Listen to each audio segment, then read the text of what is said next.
Moby Dick Chapter 33. The Specsnyder. Concerning the officers of the whalecraft, this seems as good a place as any to set down a little domestic peculiarity on shipboard, arising from the existence of the harpooner class of officers, a class unknown of course in any other marine than the whale fleet. The large importance attached to the harpooner's vocation is evinced by the fact that originally in the old Dutch fishery, 2 centuries and more ago, the command of a whale ship was not wholly lodged in the person now called the captain, but was divided between him and an officer called the Specsnyder. Literally this word means fat cutter. Usage, however, in time made it equivalent to chief harpooner. In those days, the captain's authority was restricted to the navigation and general management of the vessel, while over the whale hunting department and all its concerns, the Specsnyder or chief harpooner reigned supreme. In the British Greenland fishery, under the corrupted title of Specksioneer, this old Dutch official is still retained, but his former dignity is sadly abridged. At present he ranks simply as senior harpooner, and as such is but one of the captain's more inferior subalterns. Nevertheless, as upon the good conduct of the harpooneers the success of a whaling voyage largely depends, and since in the American fishery he is not only an important officer in the boat, but under certain circumstances, night watches on a whaling ground, the command of the ship's deck is also his. Therefore the grand political maxim of the sea demands that he should nominally live apart from the men before the mast, and be in some way distinguished as their professional superior, though always, by them, familiarly regarded as their social equal. Now, the grand distinction drawn between officer and man at sea is this: the first lives aft, the last forward. Hence, in whale ships and merchantmen alike, the mates have their quarters with the captain. And so, too, in most of the American whalers the harpooneers are lodged in the after part of the ship. That is to say, they take their meals in the captain's cabin, and sleep in a place indirectly communicating with it. Though the long period of a southern whaling voyage, by far the longest of all voyages now or ever made by man, the peculiar perils of it, and the community of interest prevailing among a company, all of whom, high or low, depend for their profits, not upon fixed wages, but upon their common luck, together with their common vigilance, intrepidity, and hard work, though all these things do in some cases tend to beget a less rigorous discipline than in merchantmen generally.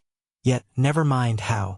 Much like an old Mesopotamian family, these whalemen may, in some primitive instances, live together.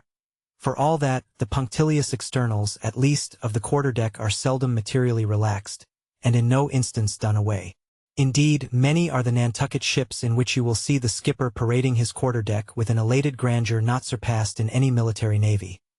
Nay, extorting almost as much outward homage as if he wore the imperial purple, and not the shabbiest of pilot cloth. And though of all men the moody captain of the Pequod was the least given to that sort of shallowest assumption, and though the only homage he ever exacted was implicit, instantaneous obedience, though he required no man to remove the shoes from his feet ere stepping upon the quarterdeck, and though there were times when, owing to peculiar circumstances connected with events hereafter to be detailed, he addressed them in unusual terms, whether of condescension or in terrorem or otherwise, yet even Captain Ahab was by no means unobservant of the paramount forms and usages of the sea. Nor, perhaps, will it fail to be eventually perceived that behind those forms and usages, as it were, he sometimes masked himself, incidentally making use of them for other and more private ends than they were legitimately intended to subserve. That certain sultanerism of his brain, which had otherwise in a good degree remained unmanifested.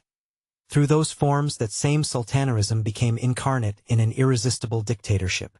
For be a man's intellectual superiority what it will, it can never assume the practical, available supremacy over other men, without the aid of some sort of external arts and entrenchments, always in themselves more or less paltry and base. This it is that forever keeps God's true princes of the empire from the world's hustings, and leaves the highest honors that this air can give to those men who become famous more through their infinite inferiority to the choice hidden handful of the divine inert, than through their undoubted superiority over the dead level of the mass. Such large virtue lurks in these small things when extreme political superstitions invest them, that in some royal instances even to idiot imbecility they have imparted potency.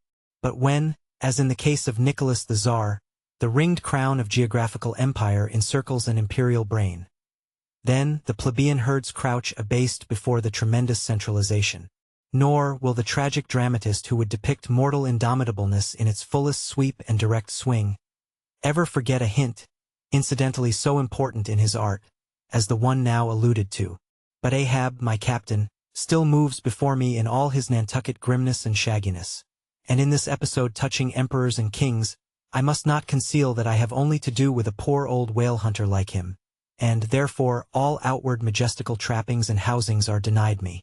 O Ahab, what shall be grand in thee? It must needs be plucked at from the skies, and dived for in the deep, and featured in the unbodied air.